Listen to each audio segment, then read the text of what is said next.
rawahu Daraqutni fil Afrad an Anas bin Malik wal Abu Nu'aim al-Asfahani fil Hilyatul Awliya an Abi Hurairah wa an Samurah bin Jundub. Hadis dhaif. Barang siapa yang mau mengetahui ma'lahu indallah, apa kedudukannya di sisi Allah, falyanzur ma'illah indah, maka dia lihat bagaimana Allah di hadapan dia.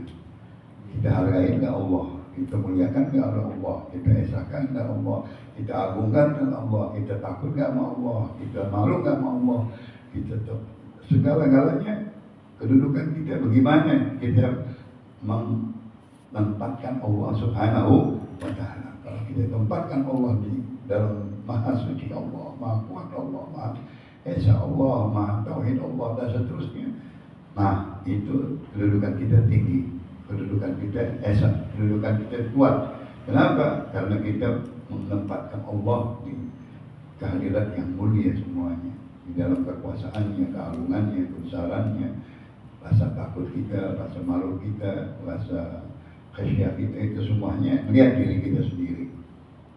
Man arafa nafsah man arafa rabbah, kata Rasulullah. Kalau dia kenal dirinya, dia bakal kenal Allah Subhanahu wa Ta'ala. Artinya kenal dulu Allah Subhanahu wa Ta'ala dengan segala tawakkul kita, muraqabah kita, musyahadah kita, mukasyafah kita kepada Allah, tempatkan Allah di yang segala-galanya.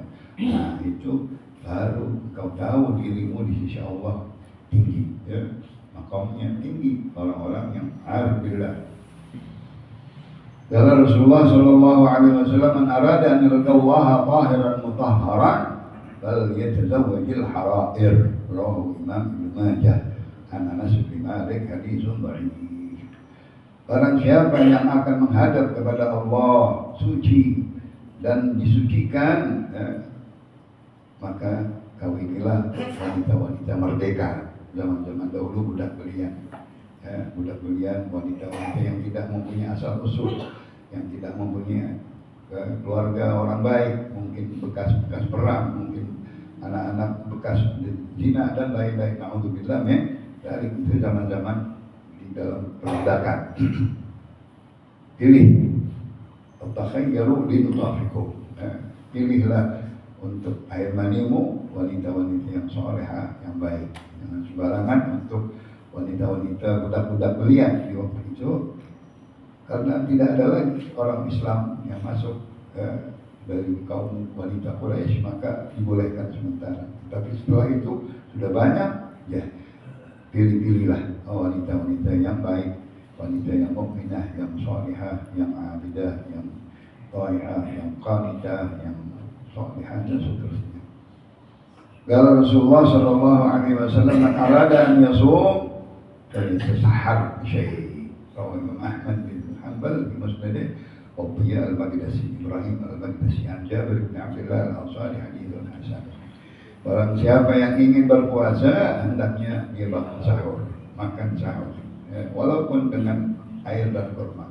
Fa innaha barakah, fa inna bis-sahuri barakah. Baik itu terutama puasa Ramadan, ataupun puasa sunnah. Sunnah iqalihul Yahud, fa innahum lam yatasahharu. Bedain puasanya orang Yahudi karena mereka enggak ada makanan akalat sahur, enggak makan daripada makanan sahur. Orang Nasrani berpuasa, tapi mereka enggak makan sahur. Kita bedanya adalah qiyamul lail. Tamrin di qiyamul lail kula lailah. Sekalian bangun malam setiap kita berpuasa. Kata Rasulullah sallallahu alaihi wasallam, "Man arada ahlal Madinah bisu' adzabahullah kama yadzubul milhu bil ma'." Rawahu Imam Ahmad bin Hanbal fi musnadih wa Imam Muslim wa Ibnu Majah an Abi Hurairah Abdurrahman bin Sakhr, wa rawa Imam Muslim an Sa'ad. Sa'ad di sini Sa'ad bin Abi Waqqas. Kalau disebut Sa'ad saja artinya Sa'ad bin Abi Waqqas. Kalau disebut tadi Abdullah bin Mas'ud. Kalau disebut Fadl saja Fadl bin Abbas. Hadisun sahih. Barang siapa yang menginginkan kepada penghuni kota Madinah kejahatan, dan siapa yang mau berbuat jahat kepada penghuni orang Madinah, Rasulullah sallallahu alaihi wasallam, maksudnya Madinah Rasulullah, adzabahullah, diluluhkan oleh Allah, dilumerkan oleh Allah Subhanahu wa taala seperti lumernya garam ditaruh di air, habis itu hilang orang-orang yang mana mau membuat kejahatan di kota Madinah. Di dalam ayatnya, "Faman yurid fihi biilhadin bidhulmin nudzikhu min adzabin alim." Barang siapa yang berkehendak berbuat kejahatan di kota suci, Allah akan cicipi azab yang pedih. Jangan sekali-kali berbuat jahat untuk orang-orang Madinah atau Makkahul Mukarramah. Kalau Rasulullah sallallahu alaihi wasallam arada an tustajaba da'watuh wa an tukshafa qurbatuh wal yufarrij an mu'sir. Rawahu Imam Ahmad bin Hanbal fi Musnadih an Ibnu Umar radhiyallahu anhuma Ibnu Khattab. Haditsun hasan. Barang siapa yang mau diterima doanya, mustajab doanya, wa an tukshafa qurbatah, dan Allah akan buka lapangkan segala kesulitannya, Bal-yufarrij an mu'sir, hendaknya dia lapangkan dulu orang yang dalam keadaan susah. Tolong orang dulu. Man farraja an kurabin farrajallahu kurabu min kurabi yaum dunya wal akhirah. Barang siapa yang meluaskan, melapangkan orang dalam keadaan sulit, maka dia nanti dilapangkan kesulitannya di dunia dan di akhirat. Man nafasa an mu'sirin yasnafasallahu qurbatahu yaumil qiyamah. Begitu juga hadis yang kedua, barang siapa nafas memberikan lapang, artinya bernapas orang kalau sudah lepas daripada ujiannya, artinya begitu, selesai dari kesulitannya. Nafas an mu'sirin kurbata akhi nafasallahu kurbahu min kurbi yaumil qiyamah. Banyak hadis-hadisnya, masya Allah. Siapa yang melapangkan daripada kesulitan saudaranya, nanti Allah lapangkan kesulitannya di dunia dan di akhirat. Bal-yufarrij an mu'sir.